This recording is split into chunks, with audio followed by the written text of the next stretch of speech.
Ladies and gentlemen, welcome to the circus. How you doing? Hope everybody is doing well. Thank you for coming up. There's already 11 amazing people in here. I can't tell you. Oops, let's mute that one. We don't need that one up and running. Um, Here's one thing I want to do. Hold on just a second. Let me get this set up. Thank you for coming in. I need to get my the right page up on so I can have see chat because the StreamYard chat just jumps all over the place. So give me just a few seconds to get there. Let's pop this out. Let's put this over. All right, we're good to go. All right, ladies and gentlemen, I hope everybody's having a good Sunday morning. Thank you for coming in. All right, we got Chief Stacker. Chief, thank you so much for being a channel member. I appreciate you. Farm Dog is in here. Forgotten Solitude is in the house. Cassie Hall is here. Thank you so much for being here. Jeff Davis, thank you for being a channel member. Appreciate you being that. Forgotten Solitude, again, thank you so much for coming in. I appreciate you guys. Josh is like, I told you the 5 ounces was the better deal. Yeah, 5 ounces is definitely a better deal, Cassie. When you do the math on it, it's about $1.1 per gram. Whereas you're looking at the other one, it's like $0.9 per gram. So the 5 ounce for the price is definitely better. So definitely go that route. Paula, good morning. How are you? Um, Text me and let me know if you want to come up on panel. I've got another panel guest that many of you know his voice. He'll be up here in just a second. He's invited me to come up today, or I invited him to come up today, and he graciously accepted. We're going to be talking about a little bit of money situation where it's coin collecting, numismatics, how much it can cost you, but how it can benefit you, kind of things that you can do. Again, uh, this conversation, we're not finance advisors. We don't do consulting. We're not money people as far as investments or strategies. So the information we hear today is just discussion. We're not recommending anything. Any recommendations we make are just generalized. And so again, you make any financial decision, that's you and your responsibility alone. Um, but with that being said, there are some things that you can do to benefit yourself, and things that you can do to strategize to make this hobby not just a hobby, but if you want to turn around a buck or you want to save it for investment later for maybe your kids or your grandkids, some things that you can do to help you out. So I want to talk a little bit about that today. I want to talk a little bit about uh, just general coins and things like that. So again, hodgepodge of information. It's Sunday morning. This is what we do. I do want to say thank you, everybody.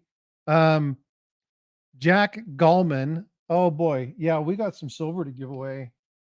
We got 2 ounces of silver to get away. Mr. Jack Gallman, if I'm not mistaken, hit his 1,000 subscriber mark. I'm going to get over there and look at that, and I'm going to verify that. But let me see. Let me see. Jack Gallman hit 1K subscribers, folks. Congratulations, Jack. Um, I'm going to be giving away 2 ounces of silver. Now, I told you that the people in the stream yesterday were also available. You do not have to be a channel member to win this. Um, Everybody who went over and subscribed, thank you so much for that. But we are going to be giving 2 ounces of silver away. One is from at YouTube me, and the other one is from me or my. So again, congratulations, Jack Gallman, on 1,000 subscribers. That's absolutely awesome. So happy for you, dude. That is really, really awesome. Siren, again, as always, thank you for being in the stream and standing in as a mod. Me, thank you for standing in as a mod. Snoopy Stacks is in the house. 75 in pennies, baby. Thank you so much for being a channel member. I appreciate you being here. Roxzilla's here. Thank you so much. Jack, it makes me smile, dude, to see you got that. Steve Lapointe, thank you for being here. Appreciate you being in here. It's good to see everybody. All right, without further ado, I want to introduce my guest. Now, many of you know his voice. You know his voice. This guy is really smart. He makes sense. Hint, hint, wink, wink. Um, and if you are familiar with the copper coins, then you probably know this guy. So, ladies and gentlemen, Snoopy did it. Snoopy did it. Snoopy just joined. Snoopy is a member. Snoopy, thank you so much. I appreciate you. You are absolutely awesome. Man, Eric, Snoopy just blew your welcome away by adding a channel membership. Well, that's okay. I make nonsense sometimes too. Oh, Snoopy, thank you so much, my friend. I really do appreciate you. Big Apple Stackers in the house. Big Apple, what's going on, bud? Appreciate you coming in. Um, yeah, again, for those of you who didn't hear, Yaksnev Josh is in the house. Thanks, dude, for coming in. Appreciate you being here. Again, for those of you who didn't hear, Jack Gallman met his mark. He hit 1,000 subscribers. So for all of you know, that's a massive milestone. It's awesome. So congratulations to him. Steve Lapointe, dude, stud, channel member number 2 on the day. You guys are making me blush, man. I appreciate you. Uh Again, Planchet members. So for those of you that don't know, I don't push my membership. It's not something that I'm going to do. Um, but because numismatics, because I do coin collecting, the 3 levels of membership are the planchet, the die, and the strike. And so go check it out if you want to, but I'm not pushing channel memberships. If you want to do it to support the channel, outstanding. Everything that comes into that is going to go to like books to help make me smarter so I can provide more information to you all. Looking at things like gray sheets and cherry pickers guides and other things like that. So Steve Lapointe just gifted 5 channel memberships. Y'all, I think I'm going to be giving away another ounce of silver. Paula Bloom, Siren, Yoxnav, John Shank, and Rockzilla are all honorary members. Thanks to Steve Lapointe. Steve, that's awesome, dude. Thank you so much. That is really freaking cool. You guys, please share the love and let him know. Thank you for that. That is absolutely awesome of you. Um, yeah, dude, that's really cool, Steve. I thank you so much. Steve's been a great supporter of my channel. So, man, you guys, what a way to start a stream. Can't tell you how much I appreciate you. Thank you so much. Um, wow. So, Eric, how are you doing, bud? I'm doing good. You should have me up more often. The memberships fly. Yeah, yeah, no joke. Okay. So my regular co-host moving forward. Um, no, that's really cool, you guys. I can't tell you how much I appreciate you. Um, that really does. It makes me kind of giddy. I like seeing good things happen to good people. So thank you much. I appreciate that. Snoopy Stacks with the $5 super chat. We appreciate you, Frostbite Hugs. Hugs back, my friend. I definitely appreciate you. Um, I still that 10-ounce kookaburra, I showed my wife that yesterday and she was like, "Oh wow, that's beautiful." It I was is like, "Yeah, beautiful. that's cool stuff." Um, and again, Snoopy is part of the Esprit de Corps group. As a former veteran, we got a lot of vets that are in my stream. So hats off. Uh, Big Apple Stacker, forget about it. Awesome. $5 super chat. Thanks, dude. I appreciate you. I want you to know, Big Apple. I don't know if it's came out yet, but I have a YouTube short that's coming out where I actually honor you in that exact way. So I want you to go check that out. I don't know if it's out yet, but if it's not, I want you to do that. I heard you say that in the stream. It made me smile. So check it out. I know I joke about it being Philly, you New York, but uh, still a joke. But anyway, I want you to pay attention to that because it made me laugh. But again, Big Apple Stacker with the $5 super chat. Thank you so much, bud. Um, man, you guys are making me blush. I appreciate you all. So I brought Eric in today because we're going to be talking, like I said, let's talk money. Now, anytime we talk numismatics, we're talking money. But what I want to do is I kind of wanted to do just some general discussion regarding things that you can do to set yourself up if you want to utilize numismatics or the coin collecting aspect of this to turn a little bit of profit, but to also look at it can be short term. You can talk about short term gain and things like that. Long live coins. Thank you for being in. I appreciate you being here. William E's in the house.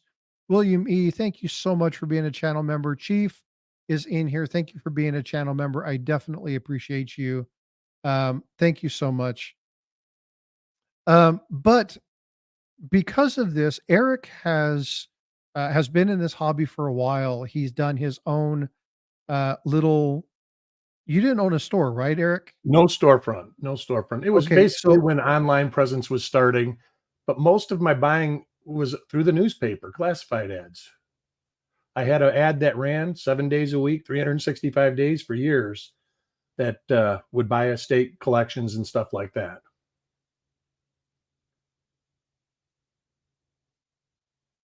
okay, cool. So because of that, there's some price issues that I wanted to get his opinion on and get some prices for time frames. So looking at things like, what was the price of a 1996 ASE?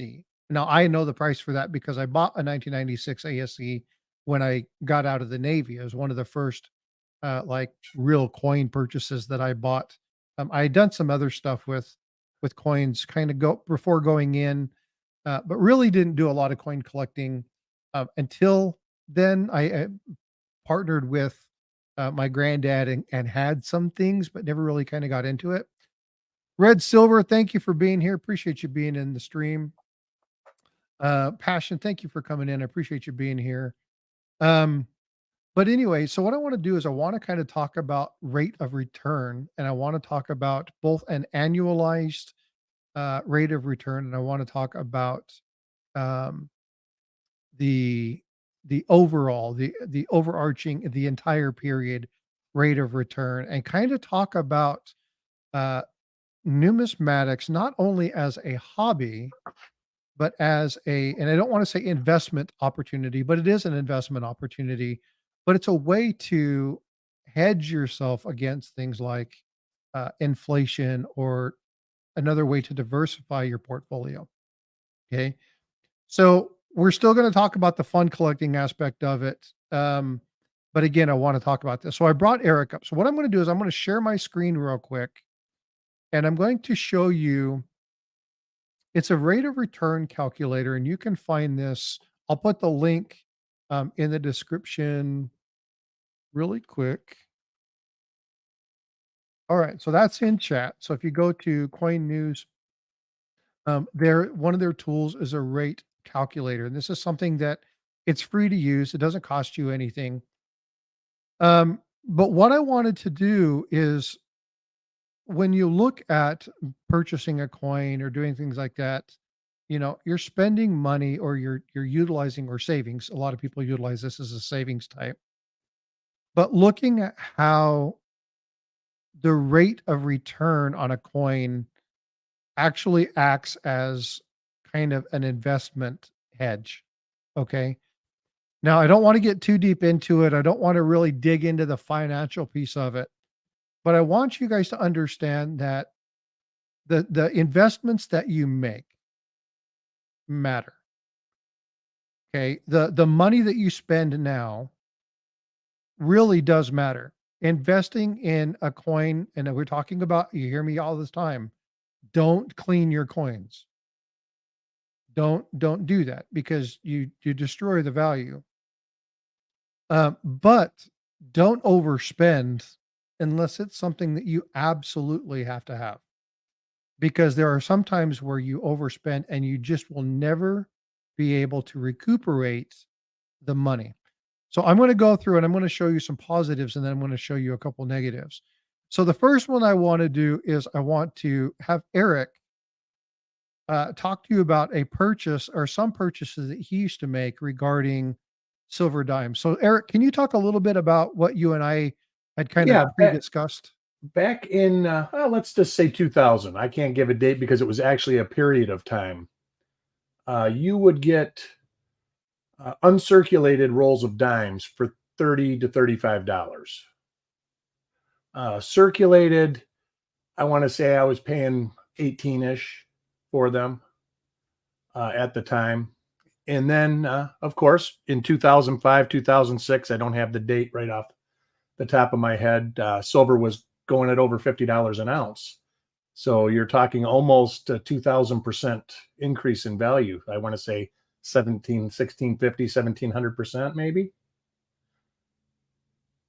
So you About say, 225 a roll. oh, well, no, more than that. Let's see. If you could do it with just using an ounce of silver at, let's just put 350 in the amount paid, and then sold at $50. Which, by the way, after the $50 was basically when I quit buying silver. The silver I got now, well, I shouldn't say that. You shamed me into buying 4 ounces about a month ago. And you didn't Red shame me. silver. It's something that interests me, and one of your videos interested me. I'm interested in space. And I had a chance to buy the 10-ounce Apollo from the mint. He just wanted too much money for my blood. Well, and again, so Red Silver was joking and said, I don't need to know my rate of return. It's in the negative. Well, But that's for what you want, that's exactly right. not But for the what, thing or is that, the whole purpose of this is not to say, oh, you should have invested in 1996 or you should have invested in the year 2000. The purpose for this is to kind of talk to you guys about things that you can do to find out whether you're spending money and wasting money, or whether you're spending money and you're basically utilizing it to invest, right? If you have a positive rate of return. But there's a couple of things that you need to have. Number one, Eric knows how much he paid for this. That is crucial. So I know that most of you are not financial people, and most of you are not um, trying to determine, well, I need to gain 5% annual over the course of the next 15 years in order for this investment to pay off for me. Okay. Most of us are not thinking that way. We might think that way with our 401ks, or we might think that way with we're investing in bonds or yields or things like that, where we want a specific rate of return on an investment. But again, there are some things that you can do that will help you that really don't require much effort. One of those is, if you want to remember what you paid for a coin, most channels will send you an invoice, and that invoice will be an itemized list of what you bought. And if they don't, then they will do, where's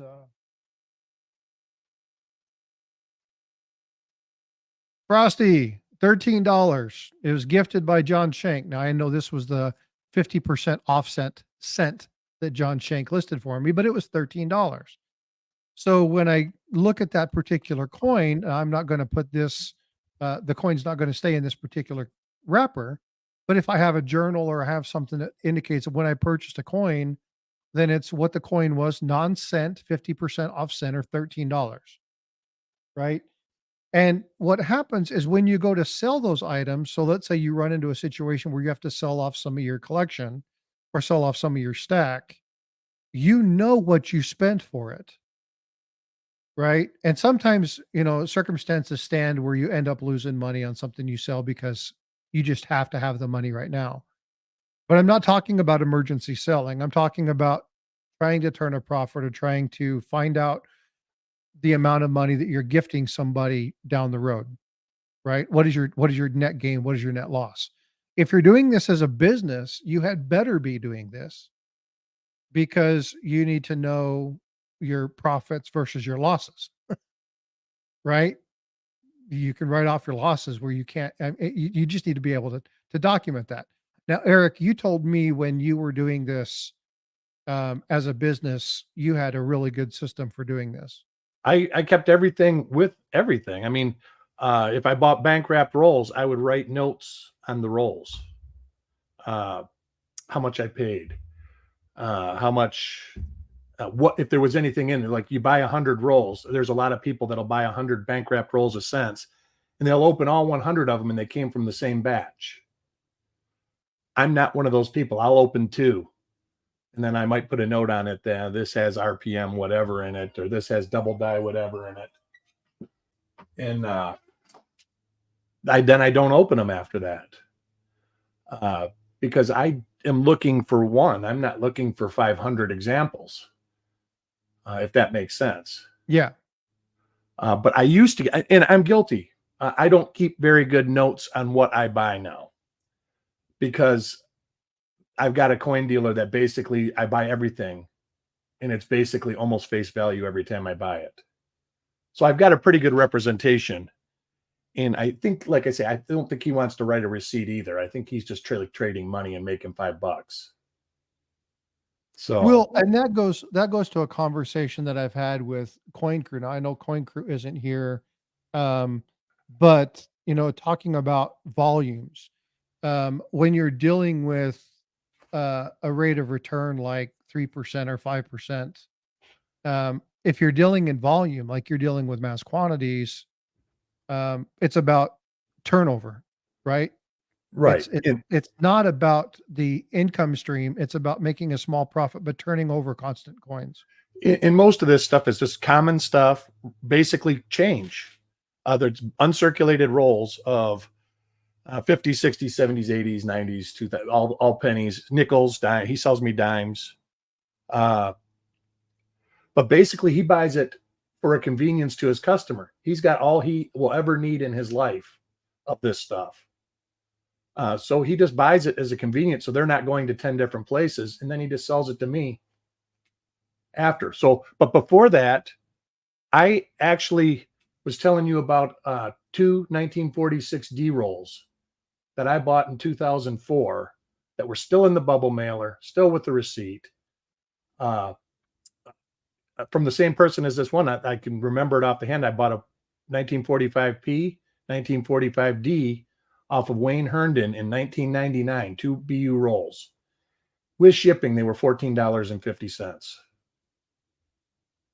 And now that's probably $150 worth of rolls just off the top of my head. I think the 45D is maybe 120.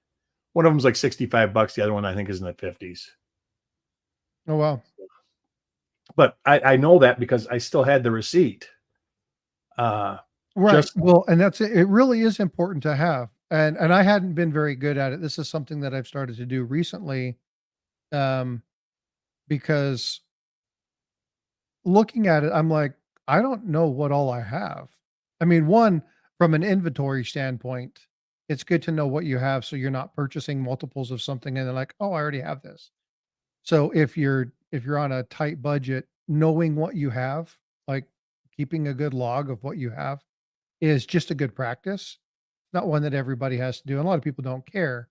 But if you really are on a budget and you want to know exactly what you have, it's good to write it down. It's good to have some sort of log that tracks what you have. I The am getting other fond of the Google Sheets. Say again? I'm actually inventorying my collection right now in Google Sheets. Oh, okay, cool. It's very, very easy to do. So that would be a very easy way. And I should actually start doing it. When I bring 100 rolls home, it would be very easy to say bought 100 rolls for $55 or whatever. Hey, just Stackets here. What's up, brother? Thanks for you coming know, in. I guess you don't have to itemize every little thing. You can, say I bought 100 rolls on this day and I paid this much money for it. Well, yeah, but I'm talking when most people are not like you, where they're not buying 2, 3, 400 rolls a month. My wife says that. It's not a bad thing. I benefit from it, right? I'm a hoarder. I'm not complaining at all. But when you're buying a coin, so let's say, for instance, you're at a Coin Crew auction, or you're with the Durbans, or you're checking out one of the other channels. You buy something from Seeker or something. You go to Copper Coins. You get into the coin draw, the token draws, or something like that. You get 10 coins in, write them down. If you get a variety or you end up with a plate coin, right? That's something that until recently I didn't even really understand what I had. Um, but document those, write those down. And so if you ever have the opportunity to buy another one, you can go look at it and go, do I already have this? Is this something that I want duplicates of or not? Because I have bought half cents or half dimes or things of that nature, thinking that it was what I needed for my book, but I didn't have it documented. I didn't have my book with me. And I bought something at the coin store, came back home, and it's not the right coin. It's something you already had or something you Something I didn't get. already had. And it's like, ah. And if I would have had some sort of little log, I could have flipped through it without obviously taking, my stack of books. Then I would have had something to refer back to and look at it and go, oh, I already have this one. This is not the one I need. I don't have these dates. Um, and then, how you organize it or how you structure it, or you can have it. You're talking about the Google Docs. You have it on your phone. You Right. can pull it up on your phone. Farm Dog says, been there, done that. Yeah. I mean, it's not an uncommon thing. And this is why I wanted to kind of talk about this today, because there are little bits and strategy and little bits of pieces that you can implement. Number one, it's good practice. You don't have to do it, but it is beneficial to do it. But again, when you understand what you have, I can guarantee you that there are some collectors and stackers that know every ounce of silver or gold or every numismatic piece that's in their collection, or they can get it really, really quickly. But in turn, I know coin shops that are out there that have no clue everything that they have because they don't have a good tracking mechanism. So they're like, I think I have one of those. And then they go look and look and look. They can't find it. So they end up buying 5 more, only the very next day to find the 12 items that they already have. So I'm not saying this is something you have to do. I'm just saying that it's a good strategy. And utilizing something like this. So I want to pull up one of the coins that I made. And Eric, I'll have you talk about the other thing here in just a minute. So I was going to 1193, 1996. I purchased a Silver Eagle, and I bought the Silver Eagle for $12.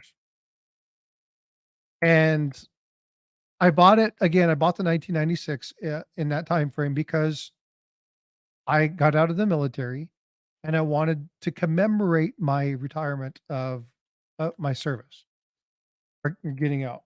So right now, if I'm to sell this coin, and I'll do 68 or 69, is a 75 or an $80 coin. We'll just say $75. So when you look at the purchase, and now 1996 ASCs, everybody knows that that is a key date ASC. So it's a little bit different. But the purchase that I made had an annual rate of return of 7%. I have investment portfolios that don't have a 7% rate of return. That's a really good rate of return. And over the life of it, it's been 525%. But I'm going to, and I tried to get him to come up and he wouldn't. I was talking to my buddy about the Minnesota quarter, the extra trees. Oh boy. You mean the one of 100 different extra trees, or has he got the one that's listed, FS listed? Well, he's got one of 100. Okay. And that came out in what, 2000? I think it was 2004, 2005. It was 2005. He spent, there's no joke, $750 when those first came out. He was one of the first ones, jumped on it, spent $15 now or 5? a bunch of money. It's worth $15 now. Yeah. He lost 98% of his investment. Now, his rate of return was minus 19%, 19.5%. Just got crushed. Okay. Now, the reason that I bring this one up is because You know, we have people now, many of you were stackers. You guys know Salivate Metal. And you guys know, and we call him Uncle Sal. It's a term of appreciation and affection, right? Yeah. Paula, Well, back no then joke. they were selling. I actually remember that they were selling for hundreds of dollars. The highest listing price for an auction of one of those was $1,500. $1,500 back in that day. Now, I bring up Uncle Sal because number one, uh, brilliant dude, love him. Very generous, nice. Gives great commentary on silver stacking and things like that. But he's been doing it for 4 decades, and he was buying silver when silver was, a buck 50, $2, whatever.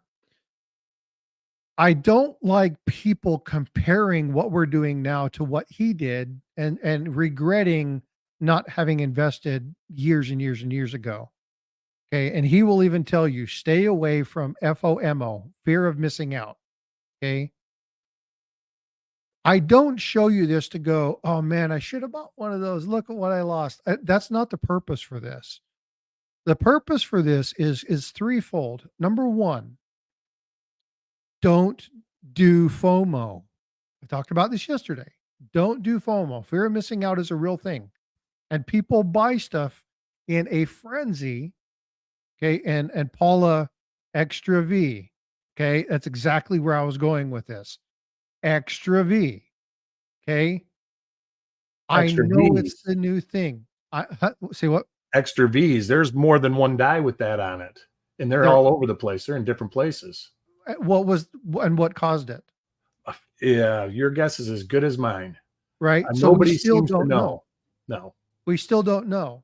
And so if we find out that somebody did something or there was a piece bouncing around or whatever, then okay, that's fine. We don't know if it was purposefully done. We don't know which ones are authentic and which ones changed. Which one are you talking about, Paula? The like from the Mexican government where the guy setting the dies was putting marks on it by himself? That's the last one I heard. Uh, but I never heard of any actual determination on what it was. Oh, you know what? Paula, do you want to come up? If text me if you want to come up and I'll Working send you hub the damage. link. Well, how does it move if it's work? I know that it's working hub damage, but it's moving around, so it can't be actual working hub damage.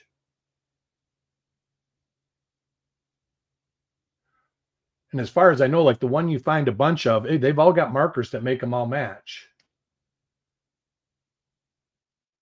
But there's so many different varieties of this particular one. Um, when you look at it, the general user may not know which ones are authentic and which ones are not, because you're finding them all over the place, Yeah, sure. right? And so my point is not to get into this huge discussion about which one, because there's still, even the experts don't necessarily agree on the extra V. I don't have a clue. I've looked at a couple of them now. They're interesting. Uh, I've talked to a couple people about them. I've read stuff on forums, and there's nothing that I've known. But they are kind of the same. They look like the same V. But yeah, I mean, it was definitely hubbed in the die, for sure. But getting back to the paying a lot of money, there was a 2005 Buffalo nickel that everybody paid through the nose for. I think you can get them for $1.50 now. I was just going to go there next. Yeah. So again, there are things. What I want to be careful with is, and this is, I'm not a finance guy. I've made a lot of really dumb choices. I didn't jump on things that I should have, and I jumped on things I definitely should not have, because it was the next best thing. I wanted to jump in. I wanted to get on board. I wanted to get that done. But the problem is, if you go on that FOMO, that fear of missing out, and you want to get what's there, you want to be the first, you want to do that. You want to be that person with a new Apple phone. And you stand in line for 18 hours outside in the freezing cold rain, only to find out that the first series is plagued with issues. You know what I mean? Then you have to deal with the headache and the frustration and all that stuff. Yeah, yeah, exactly. That's where I'm going, Paula.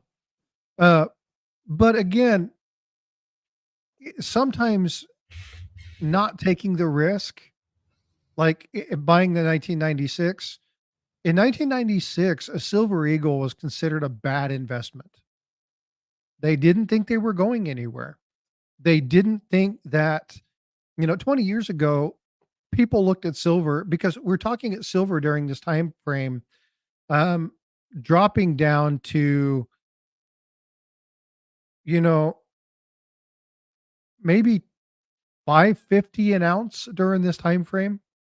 And it dropped down to like, I think a low of 370, 380, and then got to as high as, 620, 630.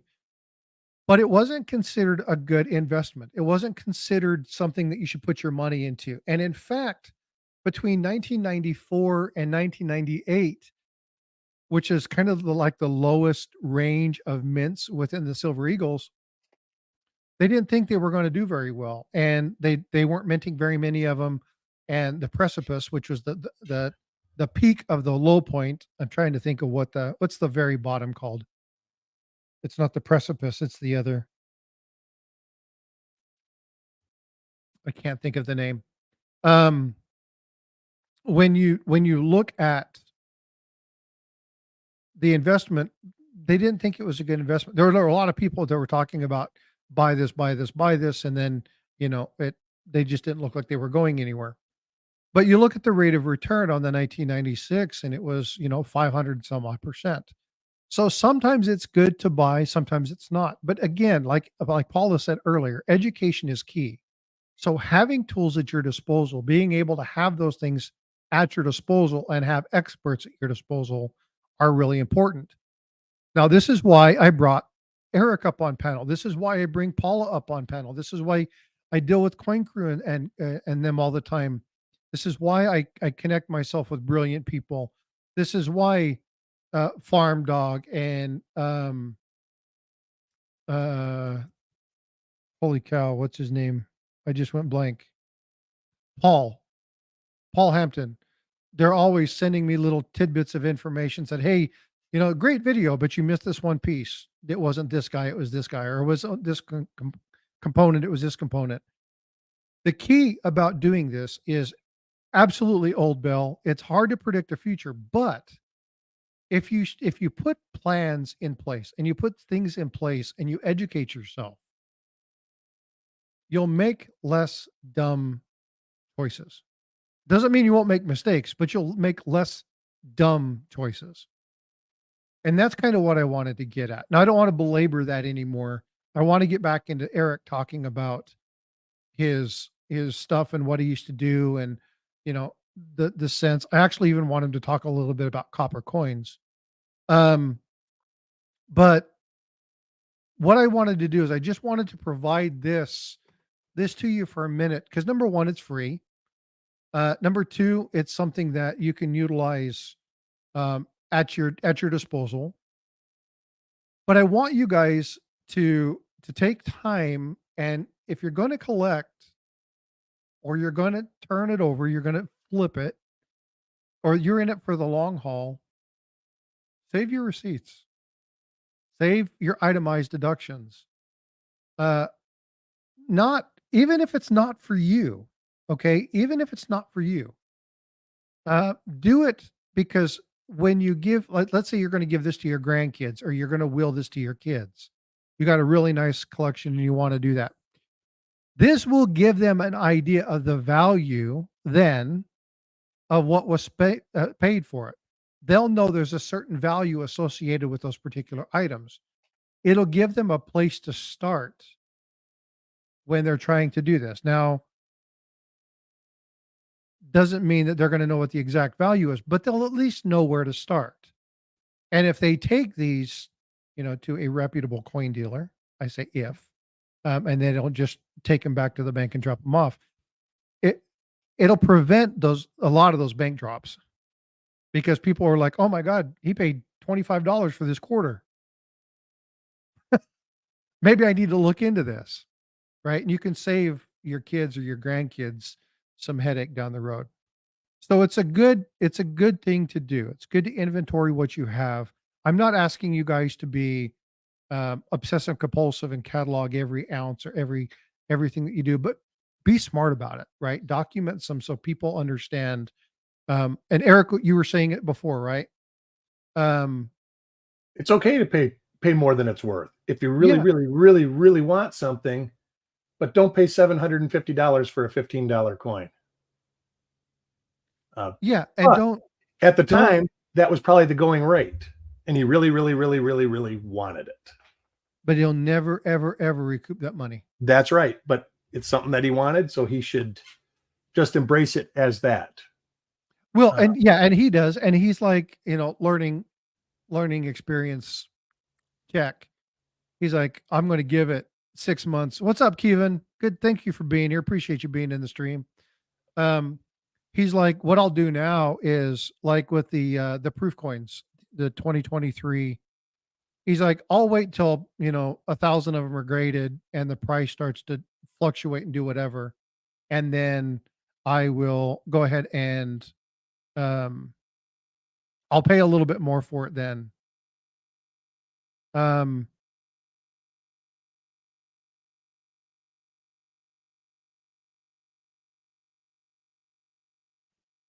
Paula's like, I can come up if you want. If but you you want to see, come up, come up. You don't have to. you Um, see my graded coins right there. I don't grade coins. say that again. I don't grade coins. I mean, I have paid to have one coin graded in the last 10 years. Well, and that's another thing, and this is another thing that'll light the fire under Paula, right? Don't That's grade kind of every why I coin put that them you there. have. Say again. That's kind of why I put them there. Yeah. Her Well, love of graded coins. and Eric's pushing buttons. Um, but again, it's one of those things where I want people to understand that if if it's something you really want to do, and I mean, and I'm talking about if you really want, is Chief still in chat? Chief is a great example of this. Okay. Love Chief to death. Chief is a brother from another Navy mother. Um, hold on just a sec. Why do you Um, sell non-graded coins? Same way you sell Paula, graded coins. it's been sent. Um, but Chief loves to, hey, long live coins with a $10 super chat. Does anyone's inventory tally their total ounces up with each coin added?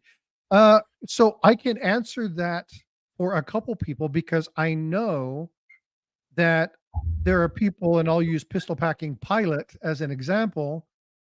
Pistol Packing Pilot can tell you exactly what he has, and he keeps a good inventory of what he spent, what his investment thing is.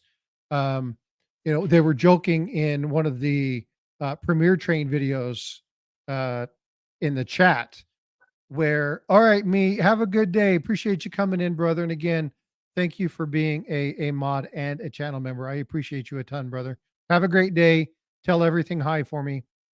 Um, but they even know what their silver weighs. Oh, here she is. Welcome to the group. Hi, Good Paula. morning. Good Good morning. morning, my friends. Good morning. Happy Sunday. All right. So you all thought this conversation was fun before. No, Here we go. I'll behave. All right. I need my Geraldo Rivera Ish. mustache. Where is that? Hold on. Oh no. Oh, we are getting to Halloween. You know that. I think I'm I going to have to know. do a So stream excited. as Geraldo Rivera. I love Halloween. They're like, please no. um, but anyway, what I was saying with Chief is Chief if Chief wants to grade something, Chief will grade something. And that's the perfect reason to do it. That's actually the Yep. best reason to do it. And if you want to do it, you can do it. That's fine. But again, from a standpoint, Tiger Stacker with the $9.99 super chat. Love your content. Thank you for all your support. Tiger Stacker, I appreciate you, bud. Happy to help you in the channel out. So again, thank you for the super chat. You are he's an up and coming channel. If you don't have Tiger Stacker, go check him out. He's got a unique way of presenting stuff. He's pretty cool. But when you look at, and I joke with Paula, I think I've done this probably 5 or 6 times. When you look at influencers, and whether we want to believe it or not, if people watch you and they take your feedback, you're an influencer. We may not be influencers like Mr. Beast or PewDiePie or Silver Seeker or Blue Ridge Silverhound. But Silver Seeker's a people- bad influencer. Nice. Don't tell him I said that. I'm absolutely going to tell him. I you love said that guy. I know he's a Yeah, bad influence. He's a bad influence. He's terrible dad jokes. Terrible dad jokes. But well, we will never recommend you grade every coin. We will never Never. recommend that you ever. Ever. Because it's not worth it. Fiscally, it's and Chief, cover your ears. Love you, brother. But it's fiscally irresponsible. You have not gained any value on any coin that you have sent in, Chief. It depends on the guarantee. coin. I can guarantee you that. You have not gained any of that. That coin has not become more valuable because it's in an annex slab. I guarantee you. So the value that Chief has gained from all these coins that he sent in Knowledge. is yeah. That's Grading it. knowledge. Yeah. This is I was off on this. Oh wait, I was right on this one. And And can you put a apologize price on for that? You can't put Say a again? price on that. You can't put a Nope. price on knowledge. no, No, you can't. But again, it's what you're talking about. People who are trying to identify whether they should or whether they shouldn't send something. The general rule of thumb is no. No. Right? And here's, And you know what? Here's the love thing. love If graded you have coins. to ask, should I get my coin graded? The answer is always, 100% of the time, no. Absolutely. Because if you have to ask, that means that you don't know the grade or even are in the ballpark of what the grade of that coin is, and you're going to lose money. So Well, Chief, my It's a defense gamble. but buying again, these were I would have paid what they would have been raw for what I paid for those in a slab. Yep. And a lot of times you can buy them already graded And for I've got less than hundreds. it would cost you to buy the coin and have it graded. These, yes, but a lot of them. I mean, I'm not afraid. I'll pay $15. Like I think I just bought an RPM number 1 1950s Lincoln Cent, and I paid Mhm. $15. Nice. That's the grading fees, Yeah. and it's Yep. probably worth $10. But now I never have to worry about it. It's kind of protected. I'm not sure how well these protect coins. But Yeah, but you bought it for $15. Had you bought that coin ungraded and then Maybe sent 10. it in to be graded, right, then you're out $28. then you're out money. Exactly. Yeah. I don't know. Oh, I do have the coin. I just did. This is the coin, only coin I've graded in the last 10 years. It's right there. I can't see it. I can't see what it is. It's a proof. It is a proof. A 1960 P DDO FS 101, large over small date. Oh, yeah. Fantastic. And I did it more for preservation. Yeah. But I got that out of a dollar bin at a coin show. There you go. There you go. So, and it's probably a $300 coin graded like that. Mm-hmm. Maybe if you can find somebody to buy it. Oh, you can find somebody to buy it. It's not for sale. I'm a hoarder. You could, though. I could guarantee that. Okay. Just saying. No, that's a great variety. That's a great variety. Yeah, you have to be able to, so I'm going to read you guys exactly what I send to people in our emails and what I post to people on Facebook when they ask about graded, when they say, should I have this coin graded? Here's what I this is from my little thing that I just copy and paste. Before you decide to send anything to be graded, there's factors you need to consider. The first and most important is if you have to ask, then the answer is probably no. You need to be able to grade a coin yourself with a fair amount of accuracy, or you'll waste money. You need to know the value of the coin before it's graded. You need to know what the total cost of the grading fees, shipping, grading, insurance. Then you need to subtract those fees from the value of the coin.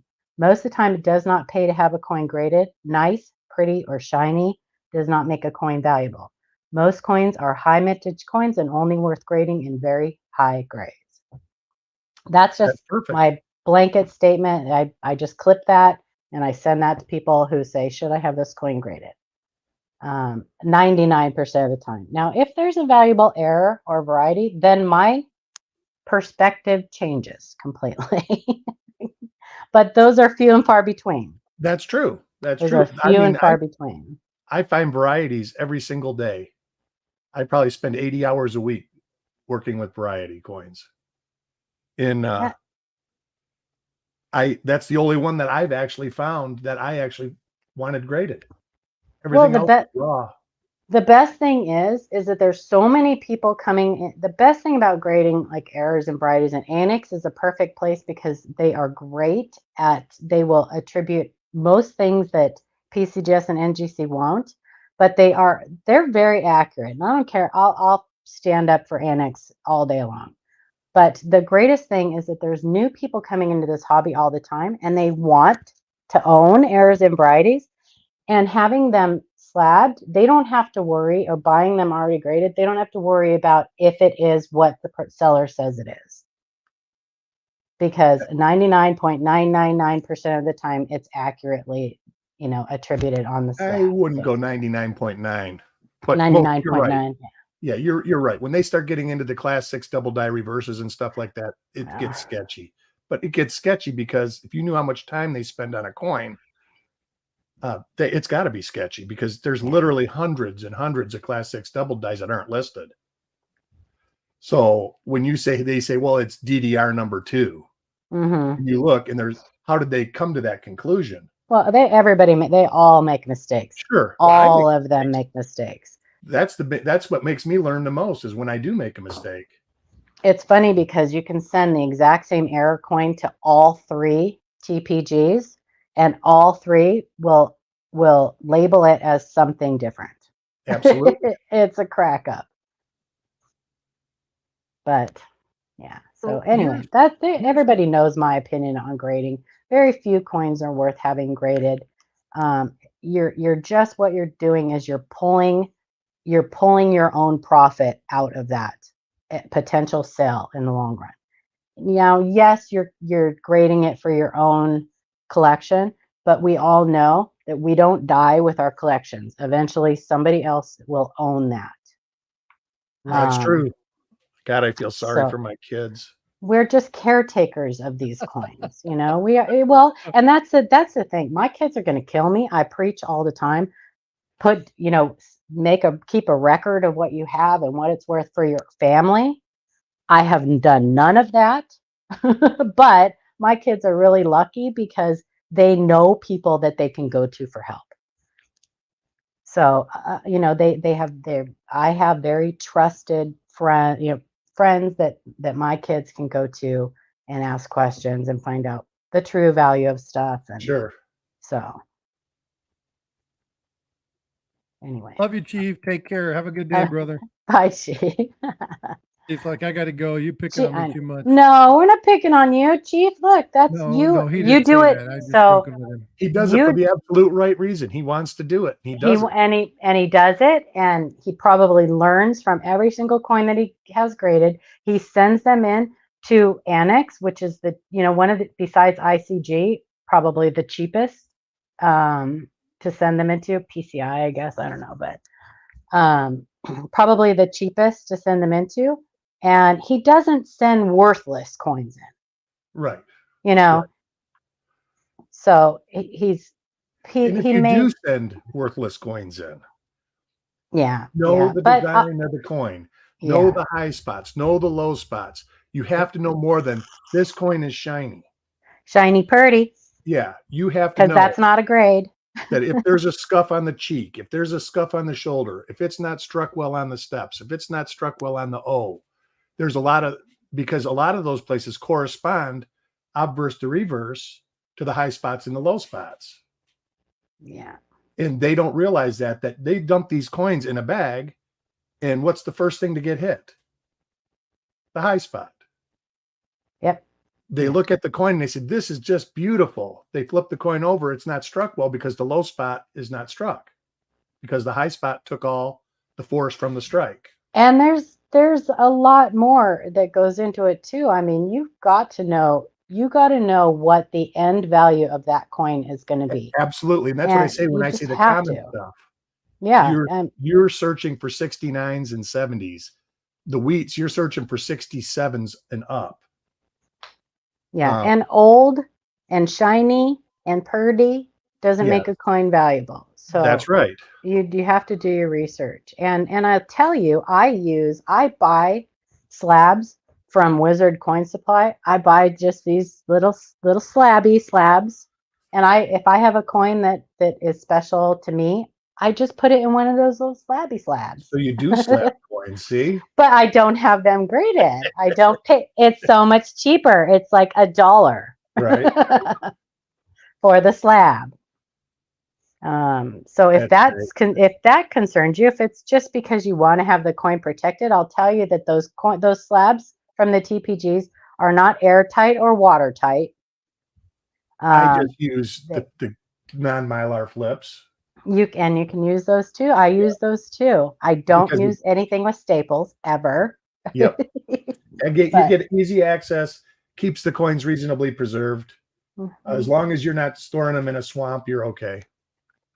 I can tell you from experience, and when you first start in this hobby, you're going to start buying all kinds of stuff, all kinds of supplies. I bought a buttload of little airtight, those little round thingies. I bought a ton of those. I bought the square ones. I spent so much money putting low value coins in these overpriced storage things. You can learn from other people's mistakes. Don't make those mistakes. There's cheap ways to do this to save yourself money. I agree. I got a box of that stuff myself. Cardboard flips. Yep. I've got those little plastic, the little acrylic, little square ones that probably I have coins in them that the flip, the airtight thing or the little thingy is more expensive than the coin. Yep. I do. It's pretty funny. Look at Frostbite just sitting there. See, he's like, oh God. I'm just loving the conversation. Well, because here's the thing. You guys know I've only been doing this. I mean, I've been aware of coin collecting for many years, but I've only actually been doing it less than a year. Like I haven't even been doing this a year yet. And so lots of reading, lots of studying. And I mean, you guys know I like doing research. I want to learn how to do stuff. I want to pass off good information. And so when I get people on stream or when I hear you guys talk away. Bye, Farm Dog. Because have a good day. I'm learning. The people in the stream don't necessarily need to learn from me. And I said this in a video and I said this in one of my other streams. I don't need people subscribing to my channel to watch me. I want people watching the information because it's good, reliable information. I don't care if that means it's coming from other people that are on the panel. I don't care if it's coming from me saying, hey, I watched a video from Livecoin Q&A. It's about something that people were asking about. Go check it out. Go watch it. It's important. I don't have a problem promoting another channel because I really want people to do better in the hobby. That's why I'm here. So when you guys are having good conversation that's benefiting people, why in the hell would I interject? Oh, if anybody wants to look for a good variety, there is a fantastic 2023P nickel double die reverse. There certainly is. There WDVR 46. Yeah, it's crazy. There certainly is. We have had a couple new discoveries on our show. We sure have. Yeah. So if you're going to look for something, that's one to look for. It's really nice. Which one is that? Actually, there was a 2022D double die reverse cent that was crazy doubled like that.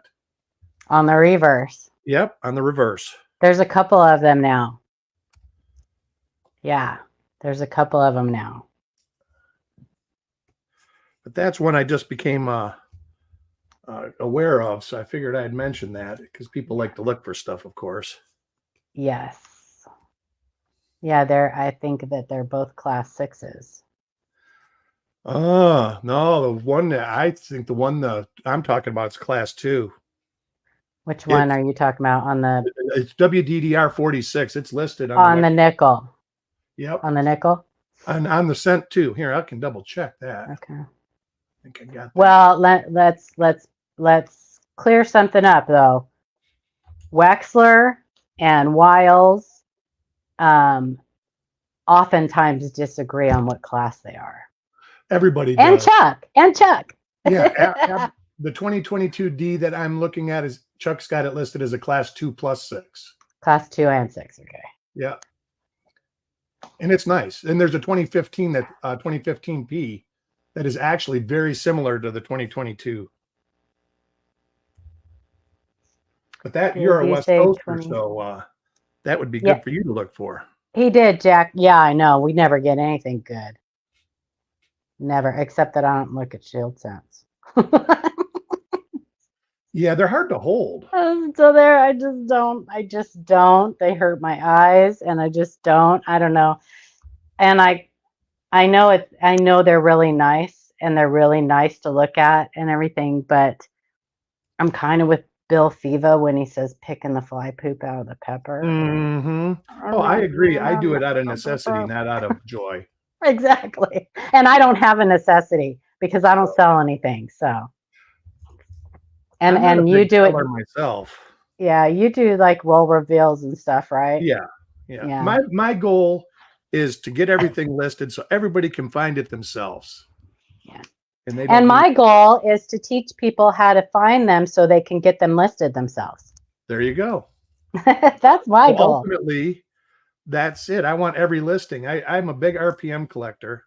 Mm-hmm. And I've got about near 1,800 identified dies between the 3 listings. Nice. And I think that when it's, it's going to be endless. But I think there's going to be, I think right now, I can actually tell you that. I've got a cross-reference list that has all 3 on it. And I can tell you how many dies don't cross and all that. You mean on Wexler, Copper Coins, and Bright Vista? Yeah. There is 3,792 different die pairs. Eric, I want to tell you something. When you're looking at Wexler, keep an eye out for duplicate listings. There are a lot of duplicate listings. Variety Vista, I'm sure Copper Coins. I've actually changed some on Copper Coins. Yeah. I do most of the website maintenance. Mm-hmm. Everybody makes mistakes. That's why I always say that. There's a bunch of them on Variety Vista.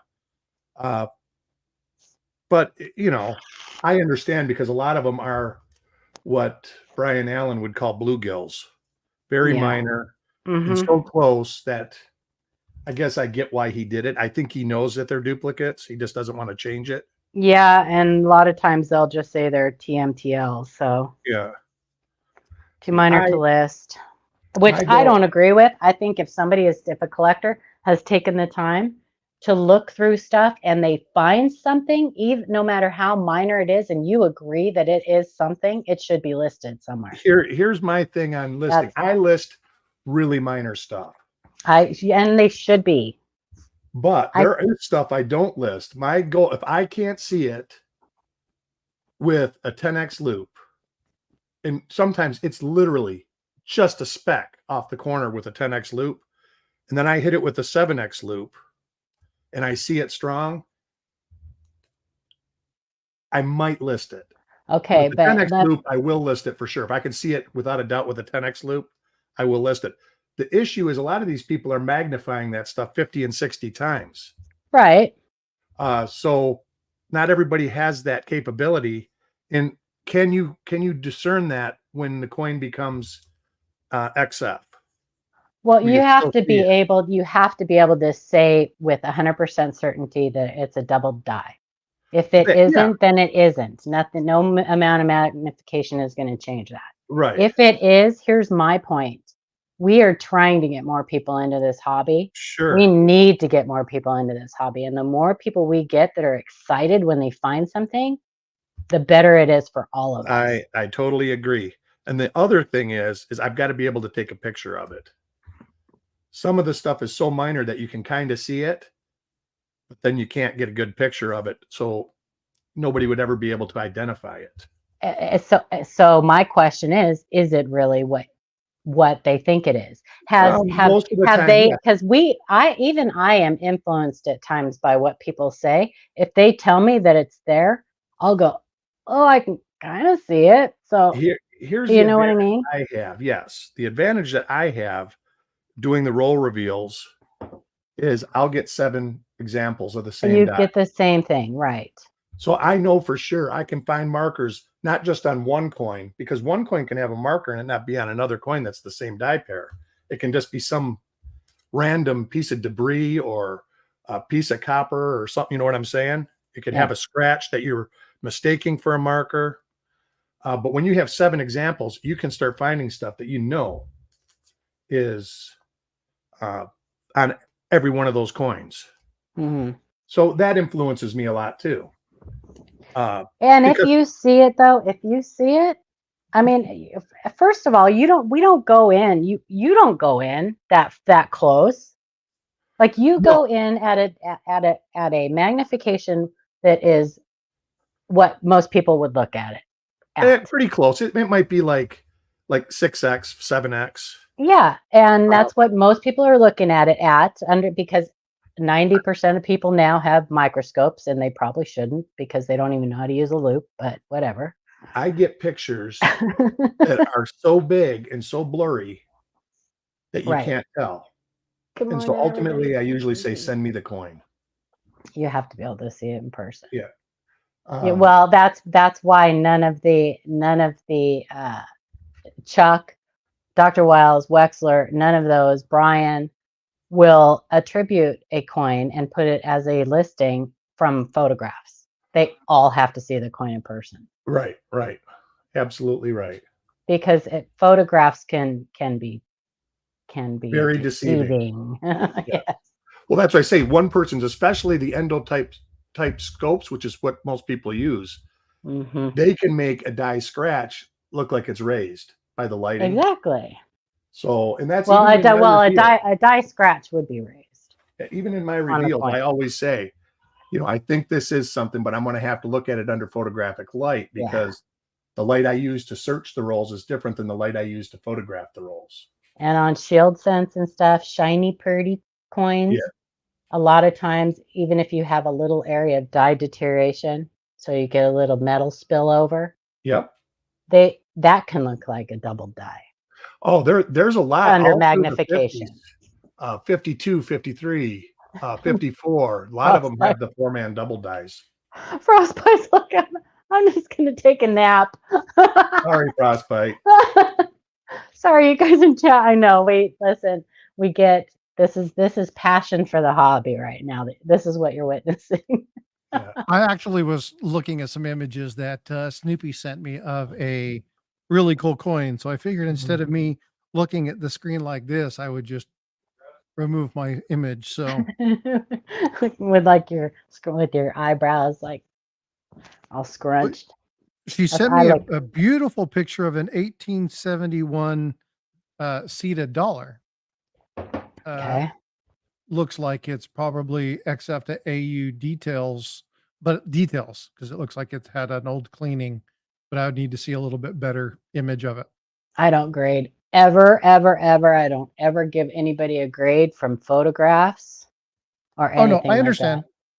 Like I'm just saying, I'm telling people right now, don't send me photographs and ask me to grade your coin because I ain't gonna do it. I'm lucky. I never get that. I get the worst I hate, and it despises. Give me your thoughts on this. Oh yeah. What are your thoughts? Yeah, we get a lot of emails like that. And then you got to email back. Well, what exactly are you've got 16 pictures here. I do like Deep Thoughts by Jack Handy. Right.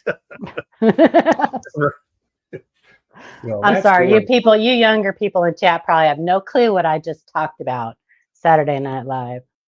Deep Thoughts by Jack Handy.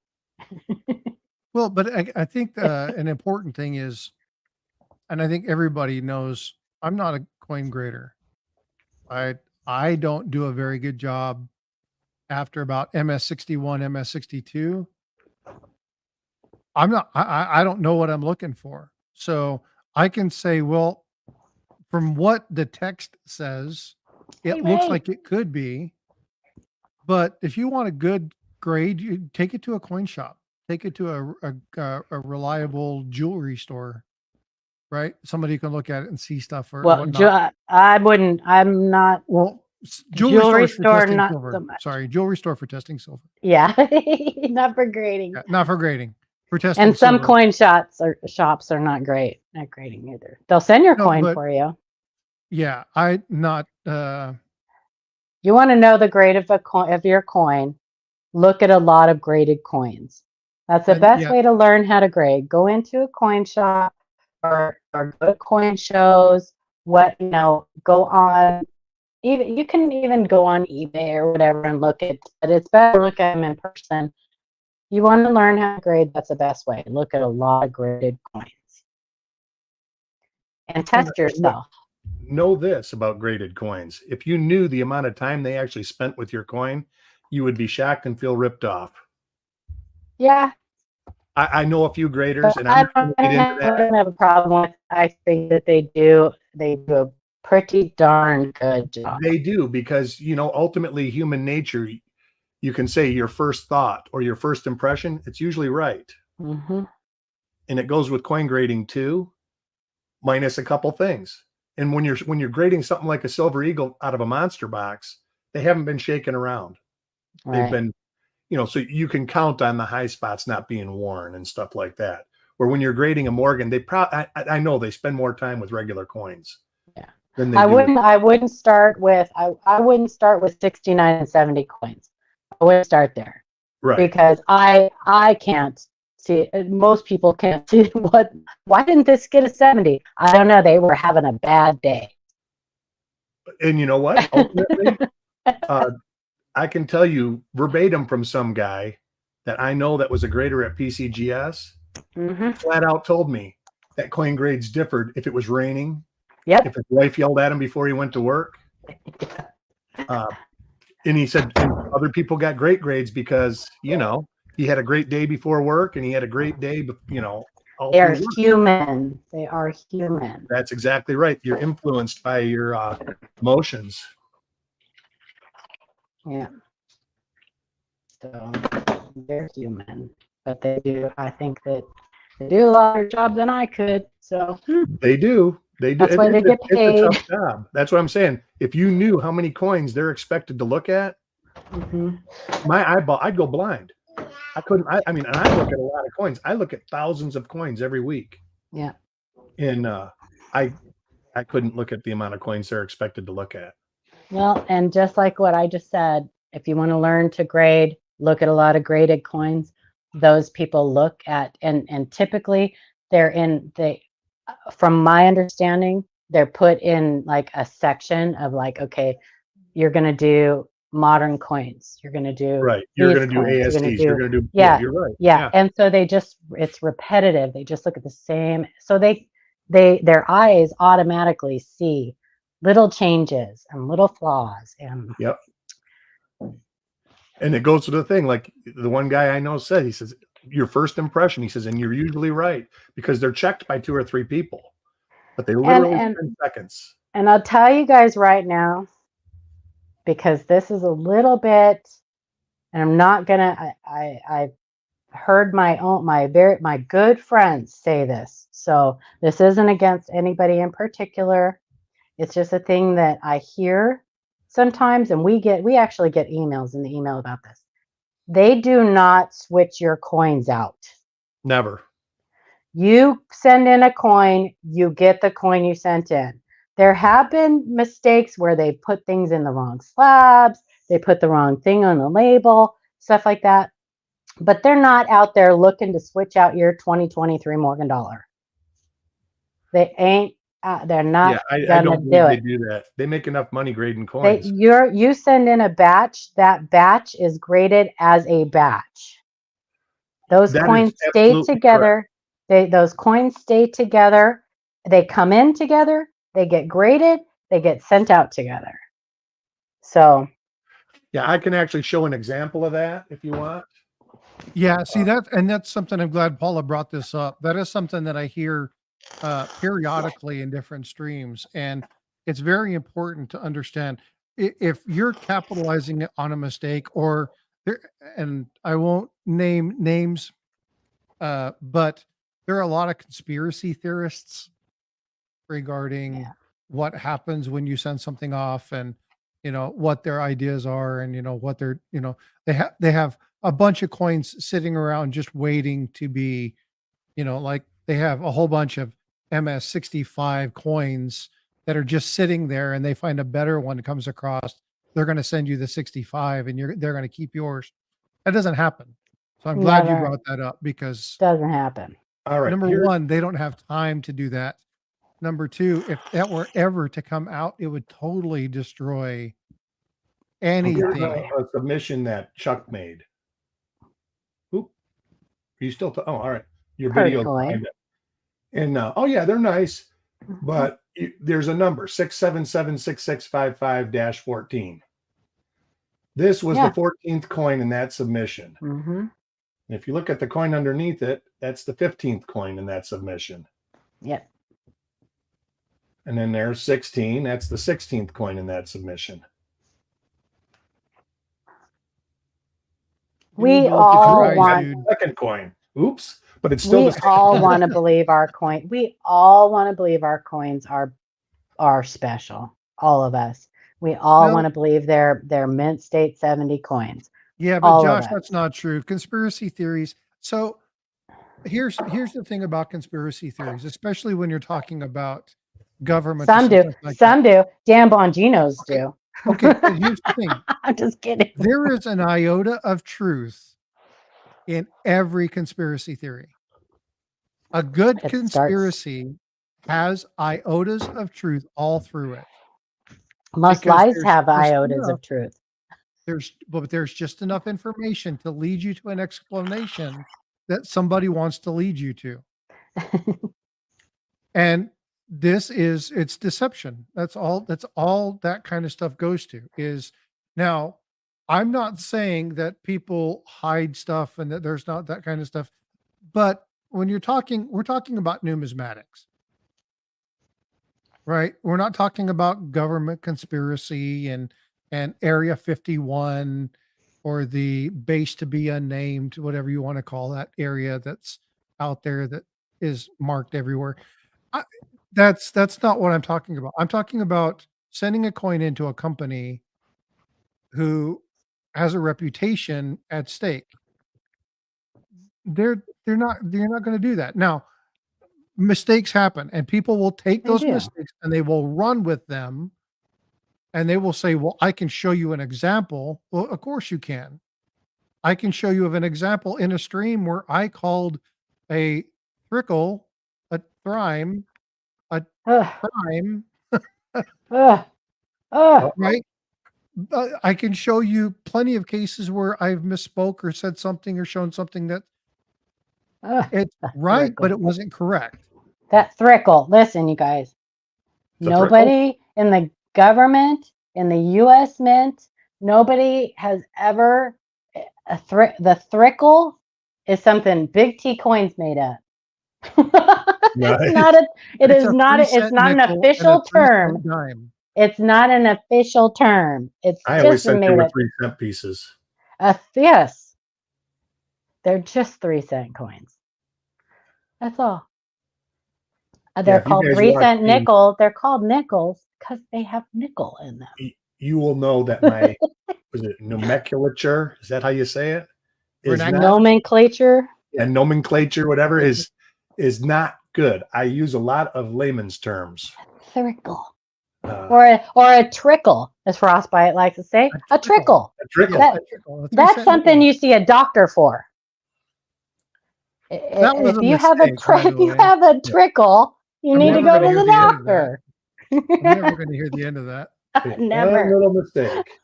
Never. Yeah, she's like, Never. if you have a trickle, you need to go see the doctor. But Oh again, my. these are things, and I'm glad, like I said, I'm glad she brought that up because these companies are not to steal your stuff. Now, I would be very leery and careful with coin shops or jewelry shops or things like that with a very, very high dollar item. Like if I'm taking my great grandmother's diamond ring in to get it cleaned, I'm not letting that thing out of my sight. Right. No, that There, has been that there's has a happened. People switch out the documented diamonds. issue with Mhm. diamonds and things like that.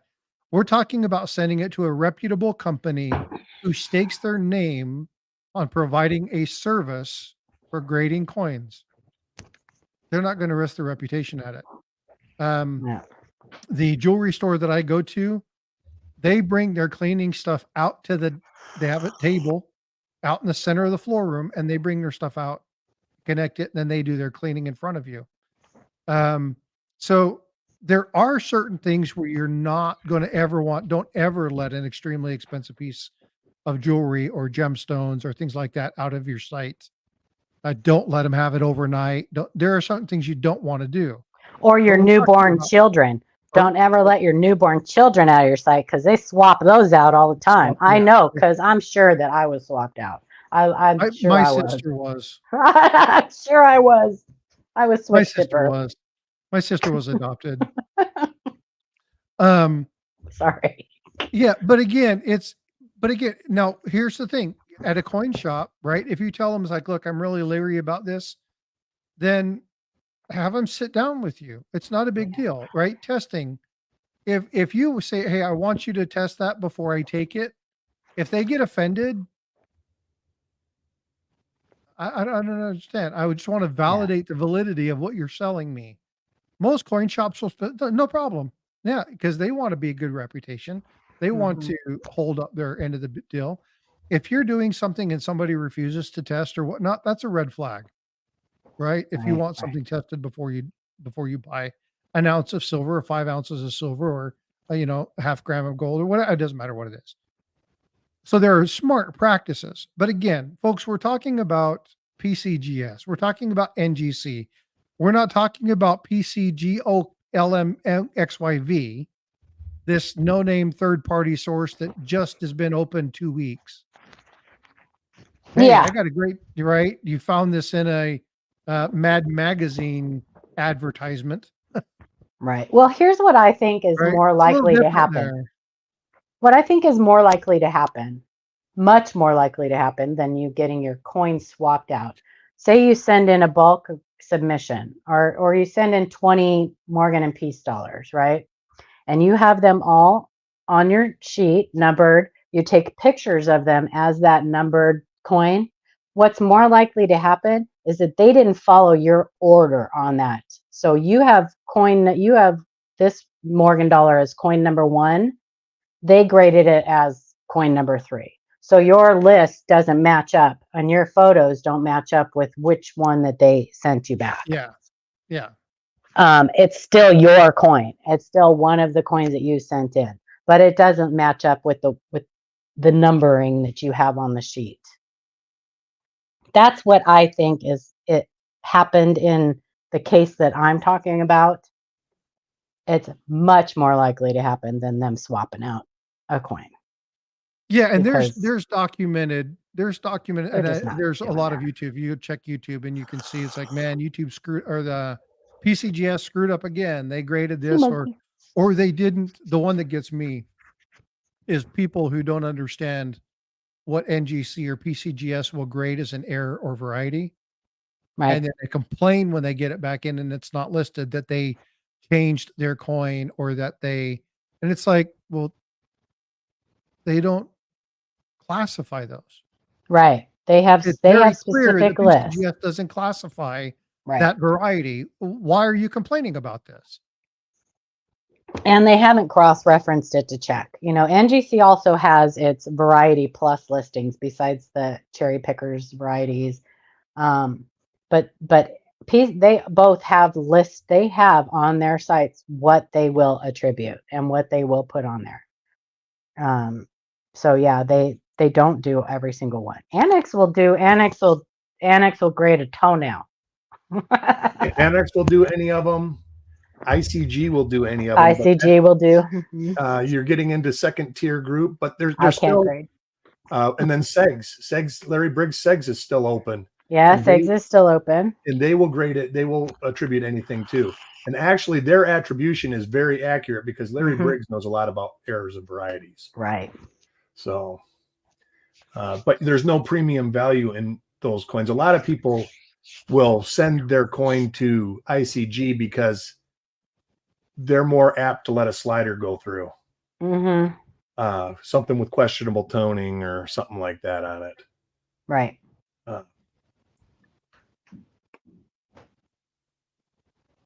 But if it's not a cherry pickers variety, why are you sending it anyway?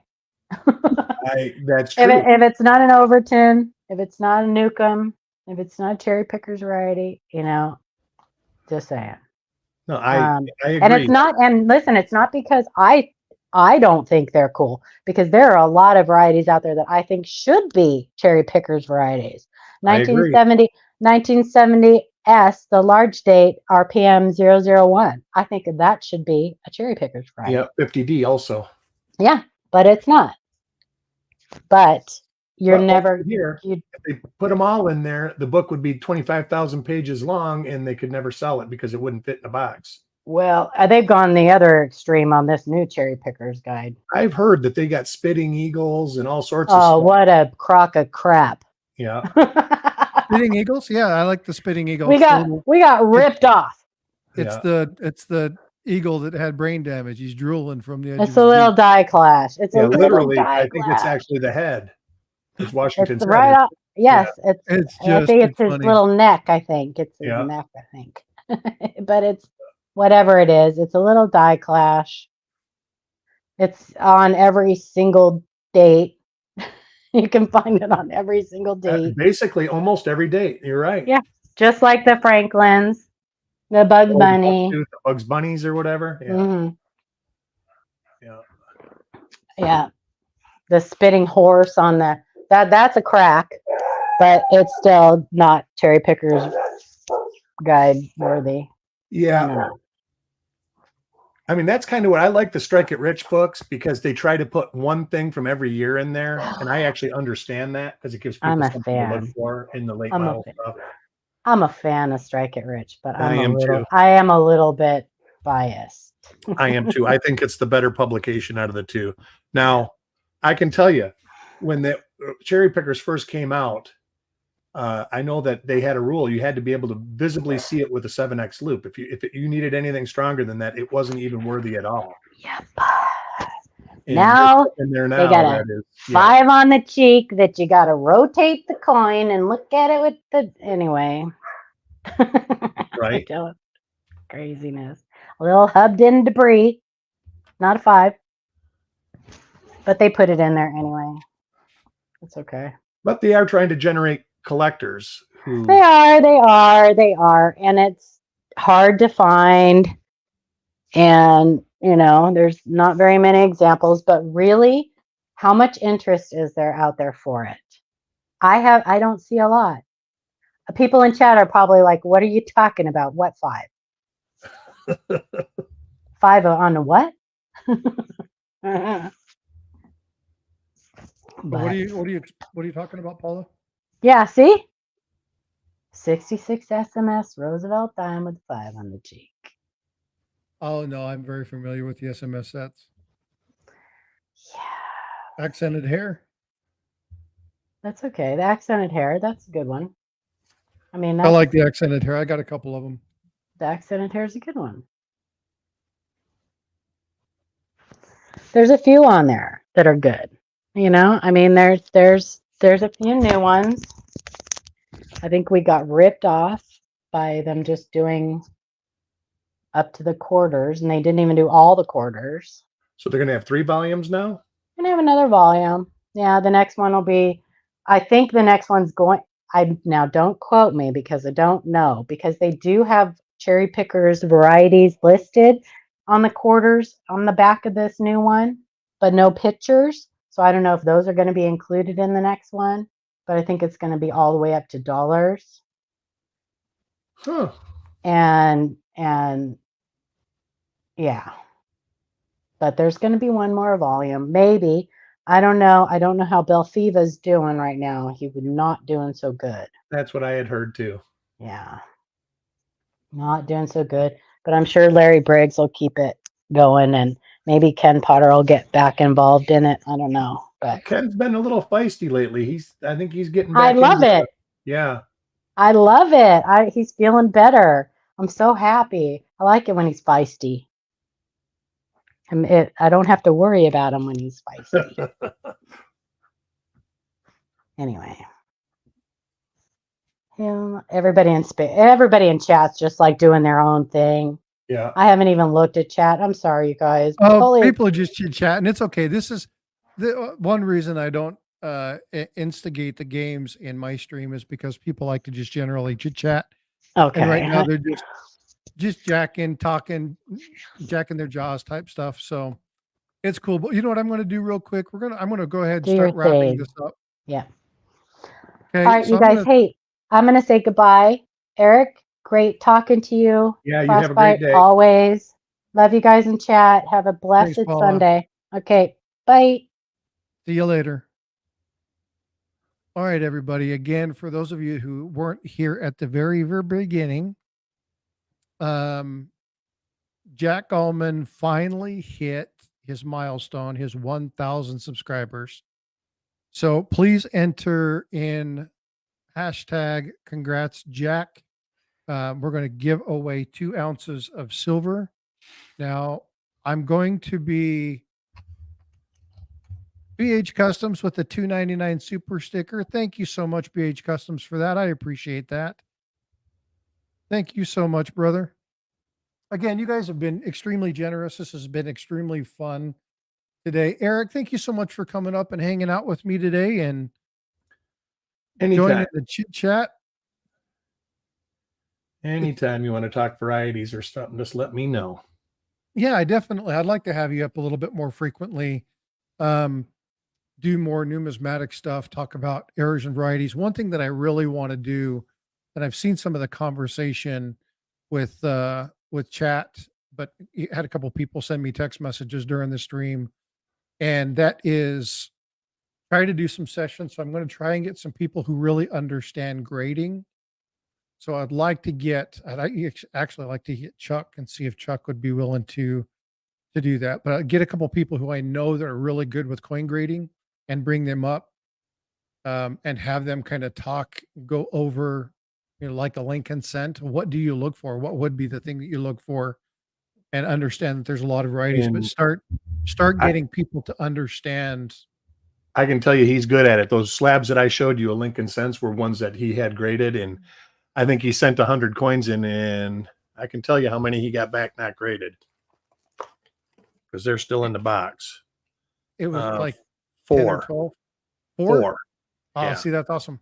And they graded everything from 66 to 67 plus. And he does his bulk submissions where he doesn't have them grade 65s. Yeah, they're only 66 to 6. They will rarely go above 67 plus, from what I understand. And even 67 plus, that's rare. It's usually you get straight 67, straight 66. They don't do a 66 plus when they bulk grade. So I do know that in this selling submission, some of those are all for sale. They're all on eBay under his Copper Coins channel. I'll have to go. I don't ever hit eBay. I just don't go there very often.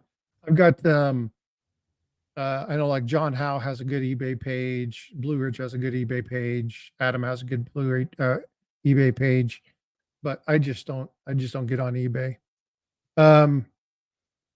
All right, so let's go through this. Snoopy Stacks, Yoxnev, Siren, 75 Pennies Baby, Steve LaPointe, Chief Stacker, me, see Happy Chappy. Thank you all for being channel members.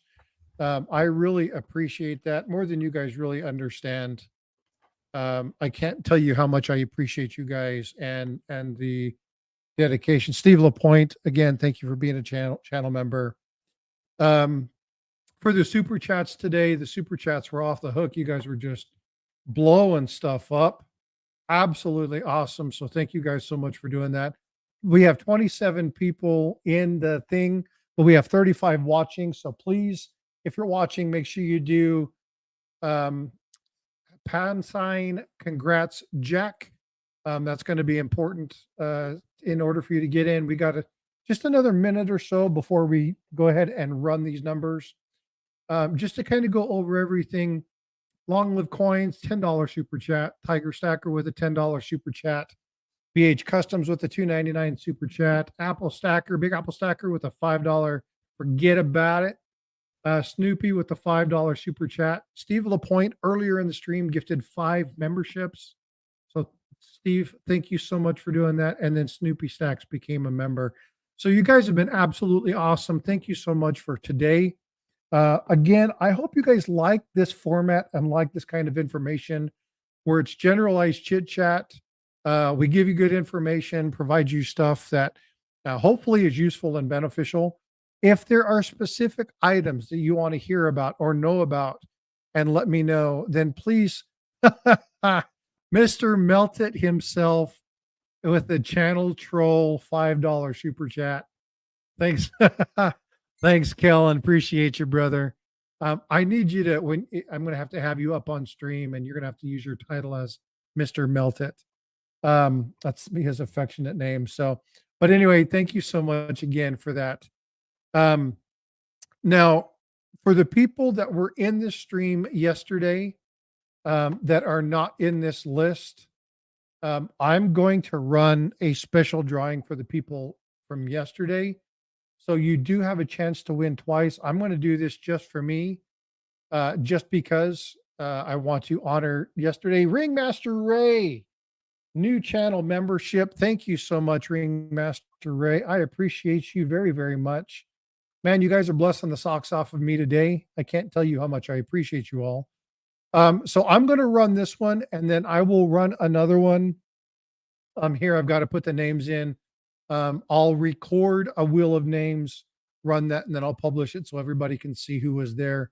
But I'm going to run a special one. That's going to be for an ounce of silver. Actually, you know what? It'll be for an ounce of silver, but I'm going to add something else with it. I'll probably give you a nicer ounce of silver than the regular one. And I want to say one thing publicly before I go. Earlier in the stream, I brought Chief in as kind of an example of if you want to grade a coin. I want to be very, very, very clear. Okay. I don't and will never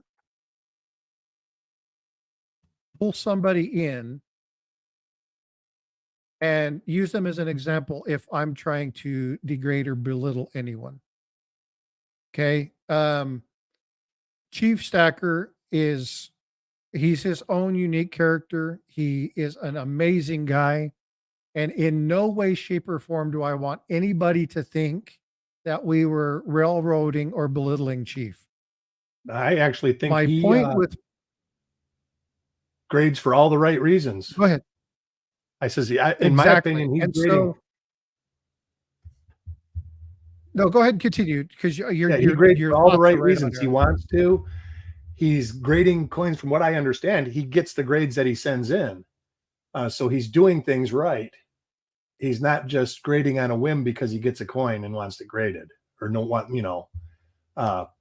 plus it's good protection. As far as I can tell, like these Anex slabs, they're my favorite out of all the slabs. It is sealed. So yeah, they're nice. I like the way that they're there. And so, but what I wanted to do is, I got the distinct feeling that Chief felt like he was being picked on. And I want to be very clear to everybody in here. Chief Stacker is a friend. I love him to death. But the reason that I brought this up, and I want everybody publicly, I want everybody to be aware that the reason that I brought Chief up is because he grades for the reason that he wants to. And if there's no other reason than to quantify the validity or the authenticity of a coin, if you want to have something graded, have it graded. The reason that we were telling people, it's like, look, don't just send off coins to send off coins because you think that's what you should do. Yeah, everybody should And know. the I general collect rule of pennies. thumb, the So I got general no rule of reason- thumb, and right, and this is, I think Eric would say this. The comment Paula said is, if you don't know what you have, don't send it in. That's a general rule of thumb. Chief is really good at grading. He has years of experience. And Chief doesn't send in every coin. Chief picks and chooses the ones he wants to send in, and he sends them in. And I'm being very adamant about this because I want you guys to understand I hold nothing but the highest respect for Chief. So I used him as an example, not to belittle or degrade him, but to lift him up. So I will send a public apology to Chief. I think that Chief felt a little bit picked on. But again, this is one of those things where my intent was not to belittle him at all. I love the man. He definitely enjoys this hobby. He's great for the community. So I just wanted everybody in the stream to understand that. Okay. So I want to be very clear on that. So let's go ahead and run this. Let's go ahead and do this. I got 34 people, 38 people in the stream. If you don't already have this in, go ahead and do so. Dark Skoy, if you win, your dad has to claim, okay? No problem. All right, let's do this. Who's the winner? Did you put in, Eric? I did. Okay, outstanding. That's good. Boom, Kevin Rose. Kevin Rose, I know you have my email, so you have won a Indian round. I don't know if it's just by Monument Metals or the other mint, and then a 2022 ASE. So congratulations, Kevin. Send me an email, claim email for those. I'll get those in the mail this week. So congratulations. And again, the reason for running that was to congratulate Jack Gallman for his 1,000 subscribers. So thank you all for going over and supporting his channel. I appreciate you punching that out this weekend, for sharing that out and get that number up there. So ladies and gentlemen, thank you, thank you, thank you. All right, so now we're going to be heading over to Coin Crew. We're going to go over and head out that auction over there. So I'm going to throw that link up in chat. Let me put that up here just a second.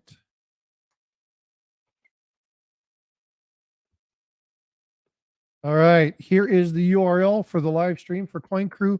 Go check them out. Go hang out. Go take yourself a little bio break. Get yourself some coffee. Kiss your wife, your husband, pet your dog, your cat, whatever. Do whatever you need to do. And you guys take care of yourselves. Have a wonderful day. Thank you so much for the love and support. Again, I thank you guys so much for the super chat. Kellen comes in with another $2 super chat. I grade it meltable. All right, brother. I appreciate you all. Take care. Be blessed. We'll see you over at Coin Cruise stream.